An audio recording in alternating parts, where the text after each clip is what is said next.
Hello friends, मैं आपका इस यूट्यूब चैनल पे स्वागत करता हूँ। फ्रेंड्स, आज हम एक नई सीरीज़ स्टार्ट करने जा रहे हैं, डेली 10 कन्फ्यूजिंग वर्ड्स। तो ये कन्फ्यूजिंग वर्ड्स क्या होते हैं? वो वर्ड्स जो हमें कंफ्यूज करते हैं, उसको हम बोलते हैं कन्फ्यूजिंग वर्ड्स। कभी-कभी क्या होता है कि हमारे एग्ज़ाम में अलग-अलग टाइप के क्वेश्चन पूछे जाते हैं। जिस भी एग्ज़ाम में इंग्लिश पूछी जाती है, उसमें अलग-अलग टाइप के क्वेश्चन पूछे जाते हैं। और उन क्वेश्चन में कभी-कभी तो ऐसा होता है कि हमारे सामने कुछ वर्ड्स आ जाते हैं, तो हमें पता ही नहीं चलता कि उस क्वेश्चन के लिए हम कौन से वर्ड्स को टिक करें। कभी-कभी क्या होता है कि कुछ वर्ड की स्पेलिंग सेम हो जाती है, लेकिन मीनिंग अलग-अलग रहती है। कभी-कभी क्या होता है कि कुछ वर्ड्स की प्रोनंसिएशन प्रोनंसिएशन इसको हम प्रोनाउंसिएशन नहीं बोलते हैं, इसको हम बोलते हैं प्रोनंसिएशन। कुछ वर्ड की प्रोनंसिएशन सेम हो जाती है और मीनिंग अलग-अलग हो जाती है। कभी-कभी क्या होता है कि कुछ वर्ड की मीनिंग भी सेम हो जाती है, लेकिन उनका हम यूज़ अलग-अलग करते हैं। उसी को हम बोलते हैं कन्फ्यूजिंग वर्ड्स। हम बहुत सारे वर्ड्स पढ़ते हैं, जैसे synonyms, antonyms, homophones, paronyms, homonyms, eponyms और होमोग्राफ्स। इतने टाइप के हम वर्ड्स पढ़ते हैं। तो जो होमोफोन्स होता है, उसका मतलब क्या होता है? होमोफोन्स। होमोफोन्स का मतलब होता है, ये रूट वर्ड से बना है। होमो होमो और फोन्स दो रूट वर्ड से बना है। तो होमो का मतलब होता है सेम। होमो का मतलब होता है सेम। और यहाँ पे जो वर्ड है फोन्स, इसका मतलब होता है साउंड। तो ऐसे वर्ड जो सेम साउंड के हों, सेम ध्वनि के हों, उसको हम बोलते हैं होमोफोन्स। अब हम बात करते हैं पैरोनिम्स की। पैरोनिम्स क्या होते हैं? शब्दों का समूह जिसमें शब्दों का निर्माण एक ही बेस से होता है, उसको हम बोलते हैं पैरोनिम्स। अगर हम बात करें डिसइंटरेस्टेड और अनइंटरेस्टेड की, इन दोनों वर्ड में एक ही बेस वर्ड है, इंटरेस्टेड। इन्हीं को हम बोलते हैं पैरोनिम्स। डिसइंटरेस्टेड का मतलब होता है निष्पक्ष, जो स्वार्थ रहित हो, उसको हम बोलते हैं डिसइंटरेस्टेड। अगर हम इसके सिनोनिम्स की बात करें तो हम लिख सकते हैं इनडिफरेंट। इनडिफरेंट उसको हम बोलते हैं डिसइंटरेस्टेड। अगर हम बात करें अनइंटरेस्टेड की, तो अनइंटरेस्टेड का मतलब होता है नॉट इंटरेस्टेड, जो इंटरेस्टेड ना हो किसी भी चीज़ में। वहाँ पे हम इस वर्ड का यूज़ कर सकते हैं। नेक्स्ट है होमोनिम्स। होमोनिम्स क्या होता है? होमोनिम्स ये भी रूट वर्ड से बना है, होमो और निम्स। इसमें जो होमो है, इसका तो मतलब अभी हमने समझा, इसका मतलब होता है सेम। और यहाँ पे जो वर्ड नीम्स है, इसका मतलब होता है नेम, मतलब सेम नेम। इसका मतलब ये हो गया कि ऐसे वर्ड जिनकी स्पेलिंग और प्रोनंसिएशन स्पेलिंग और प्रोनंसिएशन सेम होती है, लेकिन अलग अलग कॉन्टेक्स्ट में ये लगते हैं, तो इनका जो मीनिंग होता है वो भी अलग अलग निकलता है। उसको हम बोलते हैं होमोनिम्स। अगर हम बात करें वर्ड कैपिटल की, कैपिटल वर्ड की बात करें, तो इसके बहुत सारे मतलब होते हैं।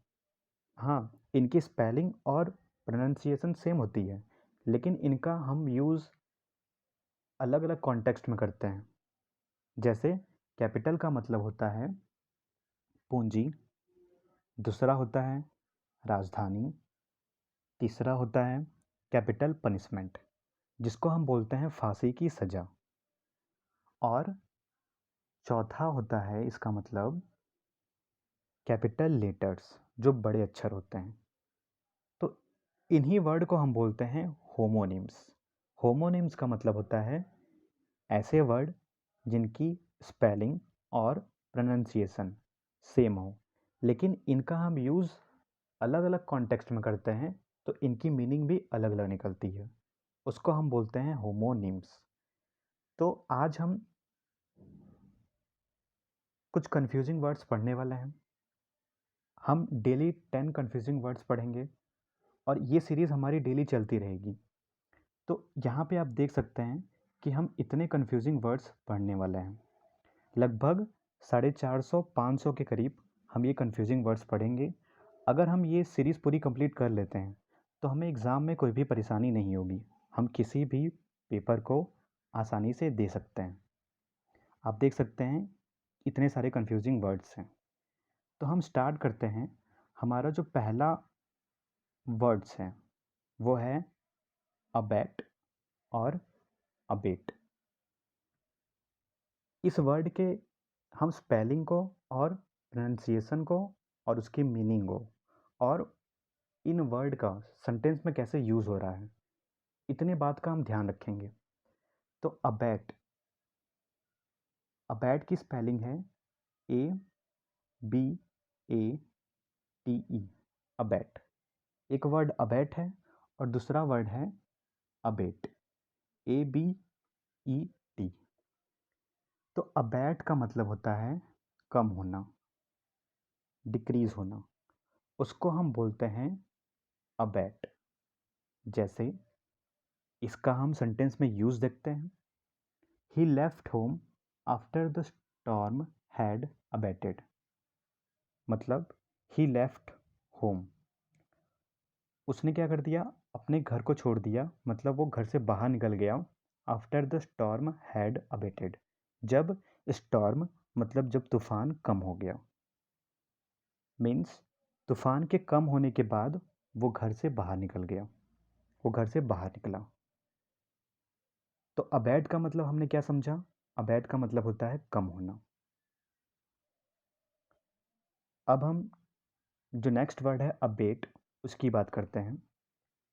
अबेट का मतलब होता है अपराध या गलत कार्य में साथ देना, उसको हम बोलते हैं अबेट। या फिर किसी को गलत काम करने के लिए उकसाना, उसको हम बोलते हैं अबेट। अगर हम इसका सेंटेंस में यूज़ देखें, he was abetted in this illegal activities by his wife. मतलब इन अवैध गतिविधियों में उसकी पत्नी ने उसका साथ दिया था। इस अवैध गतिविधियों में मतलब जो भी इलीगल एक्टिविटीज़ उसने की थी, उसमें उसकी पत्नी ने उसका साथ दिया था। नेक्स्ट है एब्डिकेट। एब्डिकेट और रिज़ाइन, इन दोनों वर्ड्स में हमें हमेशा कन्फ्यूज़न रहती है। तो एब्डिकेट, इसका मतलब क्या होता है? स्वेच्छा से सिंहासन का त्याग करना, अपनी इच्छा से सिंहासन का त्याग करना, उसको हम बोलते हैं एब्डिकेट। अगर हम सेंटेंस में यूज़ की बात करें, the king abdicated in favour of his son. मतलब राजा ने अपने पुत्र के लिए सिंहासन का त्याग कर दिया।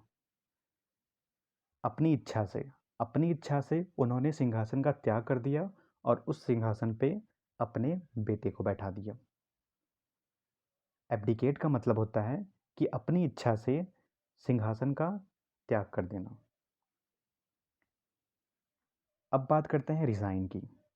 रिज़ाइन का मतलब होता है किसी पद से त्यागपत्र देना, किसी भी पद से, किसी भी पोस्ट से त्याग पत्र दे देना, उस पद को त्याग देना, उसको हम बोलते हैं रिज़ाइन।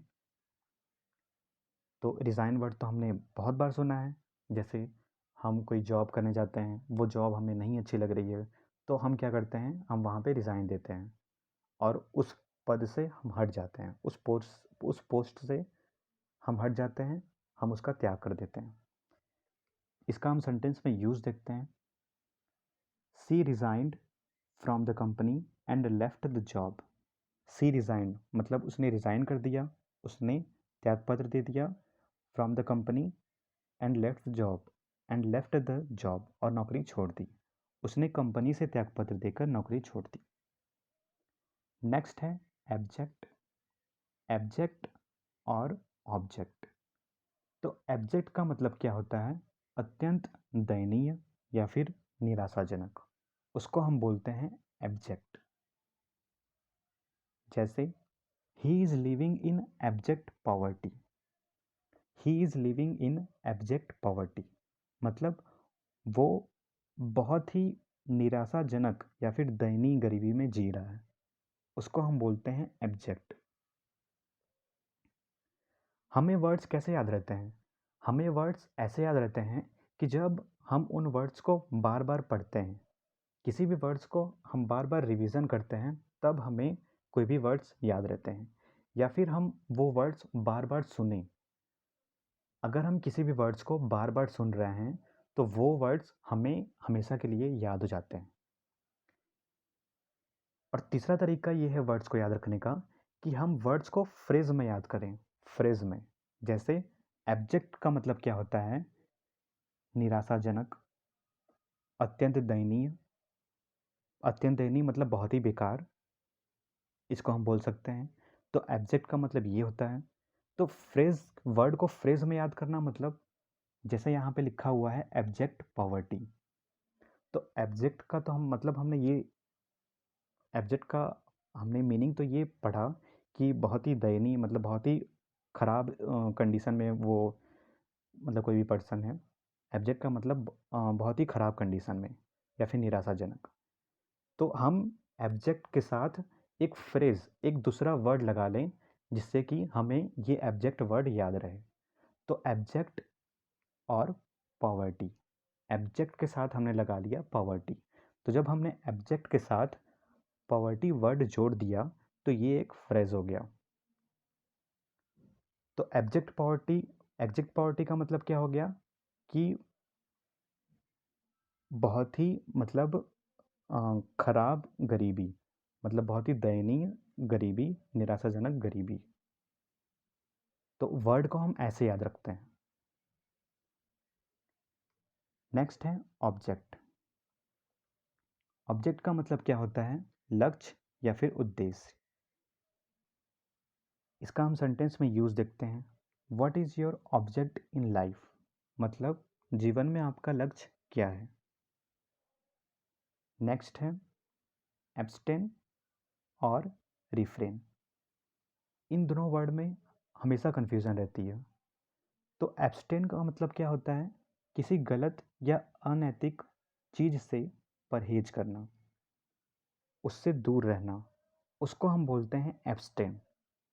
जैसे ही एब्स्टेन्स फ्रॉम वाइन मीन्स वह शराब से परहेज करता है, उससे दूर रहता है। तो एब्स्टेन का मतलब होता है किसी गलत या फिर जो कि अनैतिक चीज़ हो, इमोरल थिंग्स हो, उसको हम बोलते हैं एब्स्टेन। और ये हम याद रखेंगे कि एब्स्टेन के साथ फ्रॉम का यूज़ होता है। एब्स्टेन के साथ फिक्स्ड प्रेपोजिशन होता है फ्रॉम। और यही बात रिफ्रेन के साथ भी होती है। रिफ्रेन में भी हम फिक्स्ड प्रेपोजिशन फ्रॉम का यूज़ करते हैं। नेक्स्ट है रिफ्रेन। रिफ्रेन का मतलब क्या होता है? बचना या फिर परहेज करना, उसको हम बोलते हैं रिफ्रेन। उसको हम क्या बोलते हैं? रिफ्रेन बोलते हैं। बचना या फिर परहेज करना। तो रिफ्रेन का मतलब होता है कि किसी भी चीज़ से बचना, चाहे वो गलत हो चाहे सही हो। अपने आप को रोकना कोई भी काम करने के लिए, अपने आप को रोकना कोई भी काम करने के लिए, उसको हम बोलते हैं रिफ्रेन।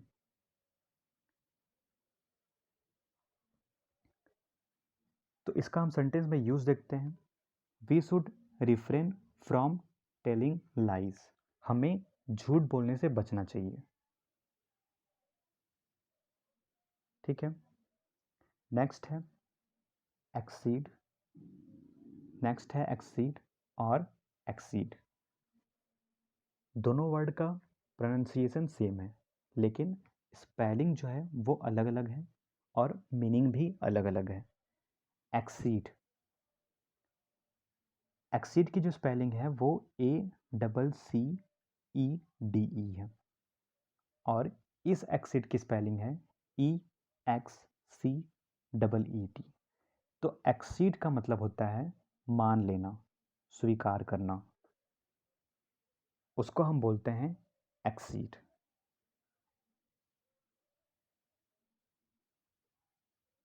जैसे he exceeded to the request of labours, means उसने मजदूरों के अनुरोध को मान लिया, इसको हम बोलते हैं एक्सीड। अब हम बात करते हैं एक्सीड की, जो कि ई से स्टार्ट होता है। इसका मतलब होता है अधिक, ज़्यादा, उसको हम बोलते हैं एक्सीड। जैसे your essay should not exceeded 300 words, means your एसे, आपका जो निबंध है वो 300 शब्दों से अधिक नहीं होना चाहिए।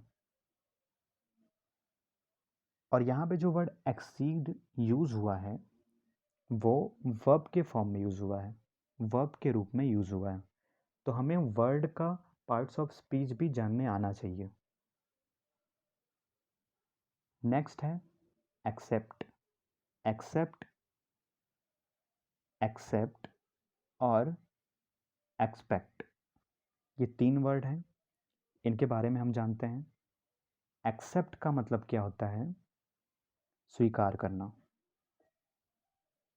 एक्सेप्ट का मतलब क्या होता है? स्वीकार करना, एडमिट करना, उसको हम बोलते हैं एक्सेप्ट। जैसे ही एक्सेप्टेड माई प्रपोजल, उसने मेरा प्रस्ताव स्वीकार कर लिया, उसको हम बोलते हैं एक्सेप्ट। अब हम बात करते हैं जो ई से स्टार्ट हो रहा है, EXCEPT, एक्सेप्ट। इसका इसका मीन्स क्या होता है? एक्सेप्ट का को छोड़कर, किसी भी चीज़ को छोड़कर, उसको हम बोलते हैं एक्सेप्ट। जैसे all were present in the function except him, समारोह में उसको छोड़कर, एक्सेप्ट हिम मीन्स उसको छोड़कर सभी लोग प्रेजेंट थे, उपस्थित थे। तो एक्सेप्ट का मतलब क्या होता है? को छोड़कर। बहुत सारी चीज़ें हैं, लेकिन कोई एक चीज़ नहीं है, तो हम वहाँ पे ये बोलते हैं कि उस चीज़ को छोड़कर बाकी सभी चीज़ें यहाँ पे हैं, उसको हम बोलते हैं एक्सेप्ट। नेक्स्ट है एक्सपेक्ट। एक्सपेक्ट का मतलब क्या होता है? आशा करना, होप करना, उसको हम बोलते हैं एक्सपेक्ट। जैसे I never expected that my friends would leave me in the lurch. ये लीव 2 बार यूज हुआ है, तो एक लीव को आप काट देंगे। तो इसका मतलब क्या हुआ कि मैंने कभी आशा नहीं की थी, मैंने कभी एक्सपेक्ट नहीं किया था कि मेरा मित्र मुझे मेरा मित्र मुसीबत में मेरा साथ छोड़ देगा। मैंने कभी ऐसा भी नहीं की थी कि मेरा मित्र मुसीबत में मेरा साथ छोड़ देगा। तो एक्सपेक्ट का मतलब क्या होता है? आशा करना। और यहाँ पे एक ईडियम यूज हुआ है, live in the lurch. Live in the lurch, यहाँ पे एक ईडियम यूज हुआ है और ये ईडियम हम पढ़ चुके हैं ईडियम एंड फ्रेजेस में। अगर आपने नहीं पढ़ा है ईडियम एंड फ्रेजेस, तो आप मेरे प्लेलिस्ट में जाके ईडियम एंड फ्रेजेस देख सकते हैं। मैंने वहाँ पे डेली 25 ईडियम एंड फ्रेजेस पढ़ाया हुआ है। लिव इन द लर्च का मतलब होता है कि मुसीबत में किसी का साथ छोड़ देना, मुसीबत में साथ छोड़ देना, उसको हम बोलते हैं live in the lurch. Next है एक्सेस और एक्सेस।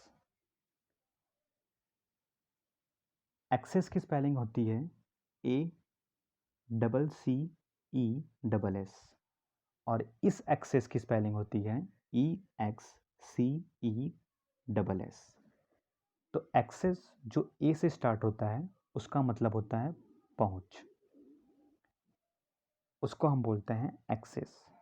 जैसे he is poor man, he is a poor man and he has no access to the higher authorities. Means वह एक गरीब आदमी है, he is a poor man and he has no access to the higher authorities, और वो ऊंचे अधिकारियों तक उसकी पहुंच नहीं है, उसको हम बोलते हैं एक्सेस।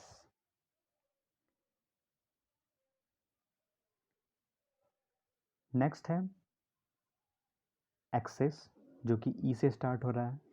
इसका मतलब होता है अधिकता, अधिक, उसको हम बोलते हैं एक्सेस। जैसे excess of anything is bad, किसी भी चीज की अधिकता बुरी होती है। कोई भी चीज जो कि ज़्यादा हो तो वो बुरा होता है। जैसे अगर आपने ज़्यादा खाना खा लिया तो वो भी आपके लिए बुरा है, आपने ज़्यादा पानी पी लिया तो वो भी आपके लिए बुरा है। तो एक्सेस मीन्स क्या होता है? अधिकता। नेक्स्ट है एक्सेशन, एक्सेशन और सक्सेशन। यहाँ पे आप देख सकते हैं कि इनके जो लास्ट वाली स्पेलिंग है सी से लेके एन तक, और यहाँ पे भी सी से लेके एन तक, ये दोनों ही वर्ड में सी से लेके एन तक की स्पेलिंग सेम है। एक्सेशन और सक्सेशन, इसको हम पढ़ते हैं एक्सेशन। तो एक्सेशन का मतलब क्या होता है? राज्याभिषेक, उसको हम बोलते हैं एक्सेशन। इसको अगर हम इसके सिनोनिम की बात करें तो हम कोरोनेशन भी बोल सकते हैं। कोरोनेशन की स्पेलिंग होती है CORONATION, कोरोनेशन। अब हम बात करते हैं सेंटेंस में इसका यूज़ कैसे करेंगे। तो एक्सेशन का मतलब होता है the people celebrated the queen's accession to the throne, मतलब लोगों ने रानी के राज्याभिषेक का जश्न मनाया, उसको हम बोलते हैं एक्सेशन। और एक्सेशन मीन्स क्या होता है? राज्याभिषेक। और थ्रोन का मतलब आपको पता ही होगा, थ्रोन का मतलब क्या होता है? सिंहासन होता है। अब हम बात करते हैं सक्सेशन की। सक्सेशन, सक्सेशन का मतलब क्या होता है? लगातार, उसको हम बोलते हैं सक्सेशन। अब हम बात करते हैं सेंटेंस में यूज़ की। 3 victories in succession raised the morale of the team considerably, means लगातार 3 जीतों से टीम के मनोबल में उल्लेखनीय वृद्धि हुई, उसको हम क्या बोलते हैं? सक्सेशन। सक्सेशन मतलब क्या होता है? लगातार। नेक्स्ट एक्सीडेंट और इंसिडेंट। एक्सीडेंट और इंसिडेंट, अब हम इन दोनों वर्ड को समझते हैं। एक्सीडेंट मीन्स क्या होता है? दुर्घटना। एक्सीडेंट मीन्स क्या होता है? दुर्घटना। इसका हम सेंटेंस में यूज देखते हैं। We saw a horrible accident on the road yesterday, means हमने कल सड़क पर एक भयानक दुर्घटना देखी। अब हम बात करते हैं इंसिडेंट की। इंसिडेंट मीन्स क्या होता है? इंसिडेंट मीन्स होता है घटना। इंसिडेंट मीन्स क्या होता है? घटना। इसका हम सेंटेंस में यूज देखते हैं।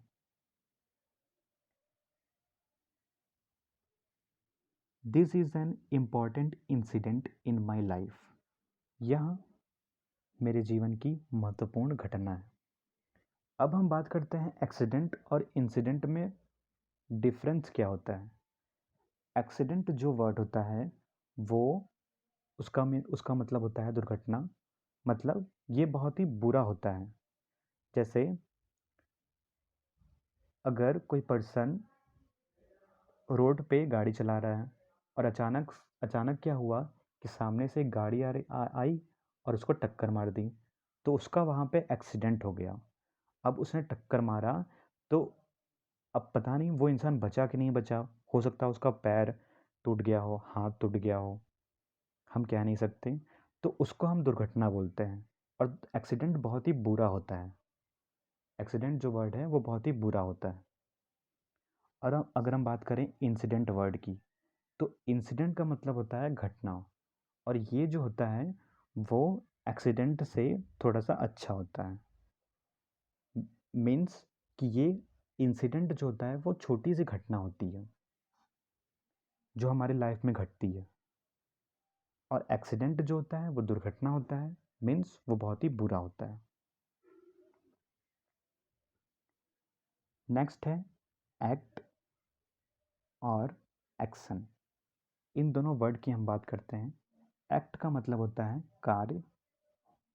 इसका हम सेंटेंस में यूज देखते हैं। He has been given a medal for the act of bravery. Means उसे बहादुरी के कार्य के लिए पदक दिया गया है। तो एक्ट मीन्स क्या होता है? कार्य होता है। यहाँ पे एक्ट नाउन के रूप में यूज हुआ है। यहाँ पे जो एक्ट यूज हुआ है वो नाउन के रूप में यूज हुआ है। और हमने कैसे पहचाना कि ये वर्ड नाउन है? वो हमने ऐसे पहचाना कि इसके पहले द का यूज हुआ है, आर्टिकल द का यूज हुआ है। और हमें ये पता है कि आर्टिकल का हम यूज़ नाउन के पहले करते हैं। आर्टिकल का हम यूज़ नाउन के पहले करते हैं। तो इस आर्टिकल को देखकर हमें ये पता चला कि ये जो वर्ड एक्ट है ये नाउन है। यहाँ पे ऑफ जो है वो प्रीपोजिशन है। अब हम बात करते हैं एक्शन की। एक्शन मीन्स क्या होता है? कार्यवाही होती है। एक्शन मीन्स क्या होता है? कार्यवाही। इसका हम सेंटेंस में यूज देखते हैं। If we don't take action quickly it will be too late. Means यदि हमने तुरंत कार्यवाही नहीं की तो बहुत देर हो जाएगी। तो एक्शन मीन्स क्या होता है? कार्यवाही करना। जो भी कोर्ट में कार्यवाही की जाती है उसको हम बोलते हैं एक्शन। फ्रेंड्स, तो ये थे हमारे 10 कन्फ्यूजिंग वर्ड्स, और ये सीरीज़ जारी रहेगी। आप डेली 10 कन्फ्यूजिंग वर्ड्स पढ़ते रहिएगा। अगर आप ये सीरीज़ आप कंप्लीट कर लेते हैं तो आपको एग्ज़ाम में कोई भी परेशानी नहीं होगी। और वीडियो को लाइक, सब्सक्राइब और शेयर ज़रूर करिएगा। धन्यवाद।